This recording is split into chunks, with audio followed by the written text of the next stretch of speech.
Hello, beautiful people. It's Ty, aka DeGratestLove.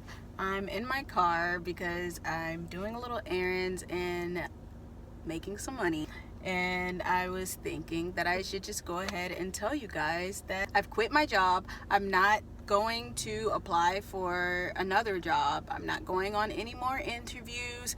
I'm not making my social media pages private so that I can, appeal better on paper to a company or a business or anyone who's interested in hiring me. Because guess what? I'm also interested in hiring me. So I am now off of the market because now I am a mompreneur. Yep, I sure did. I said it.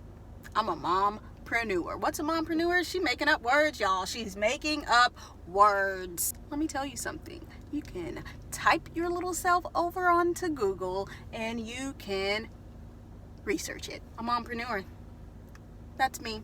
That's me. Let me tell you what a mompreneur is. So a mompreneur is a woman who balances both the lifestyle of a businesswoman and a working mother. Also me. So I've decided not to limit myself to the normal 8 to 4, 9 to 5 working lifestyle. Here's why. So I graduated college in 2016 with an English degree with a minor in marketing. Even though when I was in college, I switched my minor from secondary education to marketing because I found a passion for making money online and marketing online, I ended up in the education field directly out of college. My first job straight out from getting my degree was at an elementary school as a paraprofessional. So while I was in college, I realized that I did not feel like I should be managing or in charge of other people's children, especially once I found my passion for marketing and making money online. But looking back, I do realize that God had me exactly where He wanted me to be. My typical day at this elementary school consisted of working one-on-one or in small groups with students who had exceptional personalities or had special needs, mainly those who were bipolar or on the autism spectrum. So around this time, my family and I were also figuring out that my youngest sibling, is on the autism spectrum. So pretty much I was able to use my knowledge of having a sibling who's on the spectrum to get my first job at a college. And I always do that. I always give my little sister credit for helping me ace that interview. I ended up staying at that first job straight out of college as a paraprofessional for about a year and a half. I got my degree in December of 2016. So I started working during the second half of the school year, the beginning of 2017. And I did such an amazing job that they hired me from part-time to full-time on salary-based pay. Over the summer going into the next school year, I found out that I was pregnant and I was expecting my first child. So I went that whole second year at my job pregnant, and that job did throw me a nice little baby shower, so it was nice. However, it wasn't the best experience working while being pregnant. I got to see and deal with a lot of the inferiority that working women have to deal with while expecting a child. So I had to go through the whole process of applying for FMLA because I was still such a new hire. I hadn't accumulated enough sick days or off days to take off for my maternity leave. So I had to apply for FMLA, which is basically medical leave for your family when you have a medical situation that needs to be taken care of. So I only took 6 weeks off. I had my son, took 6 weeks off, and then I went back to work to finish out the remainder of that school year. Luckily, I got paid during the summers, but that summer I ended up moving to California. So as soon as I got to California, I immediately started looking for jobs, even though I was still getting paid my salary from the elementary school. Technically, I hadn't even resigned yet. I pretty much hopped on to the first job that offered me an interview, which was at a call center. This job was kind of like one of those, it was pretty much like a placeholder, but it was like I applied for it, I went for the interview, and I was like, okay, I got it. I'll just work here while I find the job that I really want, you know? But I never ended up looking for more jobs. I just got into the day-to-day routine of getting up and going to work at a place that I really didn't enjoy. While at this call center job, I became very complacent in my life, and it was still like I knew that that wasn't what I wanted to be doing, but I didn't have the drive or the motivation at the time to look elsewhere. And you know, that's when life happens. That's when God was like, you ain't paying attention, give me that. So you know what, I got terminated, fired, let go, whatever you want to call it, whatever. So I left. I threw up the deuces. That kind of spiraled me into a mentally ill mindset, and I became very depressed. I ended up leaving California and my spouses as a whole, and I took my son to Texas. And I didn't immediately start to look for work while I was out there. I kind of took a few months to just do me and heal and relearn how to love myself, all while being a single mom at the time. It wasn't until I flew my son back out to California, when my husband, wife, and I began to co-parent, that I realized, hey, you can't keep working around your child's nap schedule. You need more time, you know, like he's getting older, nap times are getting cut shorter.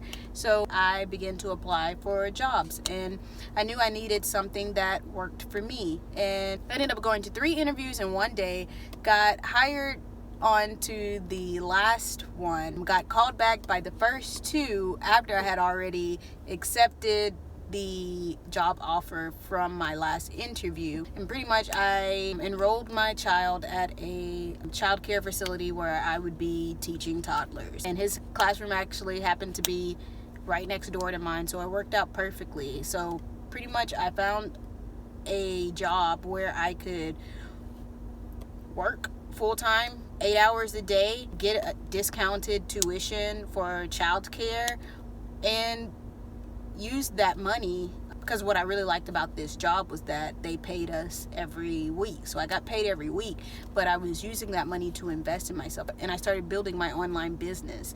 At this point, I felt like I was in another like placeholder moment in my life, because I was a single mom, you know, raising my child on my own while co-parenting. But as a single mom, majority of the time your child is going to be with you and not the other co-parent. So I had to do what was best for me and my son at the time, and I would wake up every morning, get him ready, take him to school, and then I would have an hour to myself before I actually had to clock in. So I would use that hour to set up everything for my online store, set up my ads and everything like that, so that while I was working, I was getting sales, and so my online store was making money while I was on someone else's clock. Even then, I was just like, I know where I want to go, and this is just a small step. This is just a small part of that journey to where I'm going. If you've made it this far in the video, I really appreciate you. It means so much to me. If you're subscribed, if you're not, just go ahead, just click it right now. Just go ahead and click it for me. I appreciate it. As we all know, the beginning of 2020, a whole crisis hit our world, right? And it was at this time that I just decided to go ahead and move back to California. However, this time when I was moving, my plans were different. I didn't immediately start to look for jobs. I had already moved to California knowing that, okay, take that back. Take it back. Okay, so when I did, in the beginning of 2020 in March, I moved to California and I did start applying to jobs. However, I got denied all 3 of those jobs, and it was I went through like this midlife crisis where I was just like, what do you mean I'm overqualified? Like, just hire me. Like, I need a job. I want to work full time, whatever. Like, I'm trainable. I'm willing to learn. Like, No, I don't want to be a teacher. No, I don't want to be a teacher. It's like every interview I went to, they would see that I had an English degree, and they would say, oh, well, we can only pay you this much, or why aren't you teaching? And that kind of just sent me into a whole spiral. Like, my English degree does not necessarily mean I have to teach. Like, I didn't get my English degree to teach. I got my English degree to write. And you know what I could do with my English degree? E-commerce. Because with e-commerce, I can write an ad copy. I can write a very creative description to sell a product. So I'm putting my writing skills, I'm putting my degree to work in my own way. And so I pretty much made the decision then that I will not limit myself to the normal 8 to 4, 9 to 5 working lifestyle. I have the same 24 hours as everyone else, and I will not be an outsource to build someone else's business. You know what? I'm gonna hire myself. I'm gonna hire me, and I'm gonna build that shit. So that's what I'm doing. So yeah, I spend a lot of time in my car. I do like Uber Eats and deliveries throughout the day, you know, to make because there's money out here to be made. And then I, you know, once bills and all the necessities are paid, I use that money to put back into my business. And you know, first of all, I have so much gratitude, and I'm so thankful for the type of relationship that I have. Being in a polyamorous relationship and having both a husband who provides and takes care of us, and a wife who also provides and takes care of our kids and makes sure that we're fed every day, that allows me to work part-time doing deliveries, and then take that money and then invest it into myself and invest in my dream. And like, I got to give it up to my spouses, you know, because they're allowing me to really go after what I want, and they're supporting me, and that really helps. Like, there are days when I don't believe in myself like I should, and my wife, she's like she really be lifting me up, and it is like so helpful. Because when you are a small business owner, when you're a minority and a black woman small business owner, you're gonna need that support from those people who are around you. One thing that I've had to stop doing is beating myself up for paying for things, for spending money. And I don't mean like spending money on your wants. I'm talking about those necessities that you don't have a choice but to pay, like bills. Like, I don't want to hold on to my money, even though you made this money to pay the bills. Just pay it. You're doing good. Your payments are being paid on time. Like, keep it up. Stop hogging your money. Like, just pay it and go make some more. And so pretty much what I've been telling myself to relieve this is I already know that the money that I'm spending is coming back to me times 2, times 3, times 4. You know, like, I already know that money is coming back to me, because what money is? Energy. Money is energy. It's always going to be coming back to me. So when I make that payment, I already know that it's coming back to me. So I just try to ease my anxieties about my spending. Another thing that I have to stay on top of is staying accountable. Like, I have to hold myself accountable at all times. I don't always feel like getting up and going to work in the morning, but no one else is going to write this dream. No one else is going to do the work. So, I mean, like, this is for anyone who needs to hear it. You have a dream that you want to achieve. No one has that vision like how you have it. No one's going to put in the work. No one's going to go 100% and get it done exactly how you want it to get it done. And that's how I gotta talk to myself. I gotta be like, get up and let's get to the money. So while I was in college, I went through that whole period where I was trying to figure out a way to make money while I was in college. I ended up coming across a way to make money online solely off of using my phone. At 19, when I was a sophomore in college, I started making money on Instagram. That had already built that drive for me that I want to work for myself. I like working my own hours. I want to be my own boss. And I started knowing this about myself at 19 years old.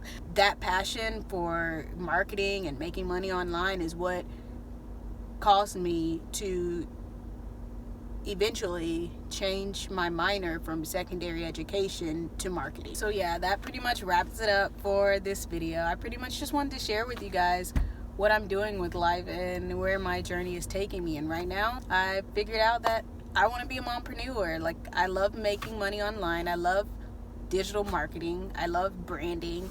And when those sales come through, when I hear that ka-ching from my Shopify stores, it just lifts me up and motivates me. You can ask my spouses, I'm dancing all around.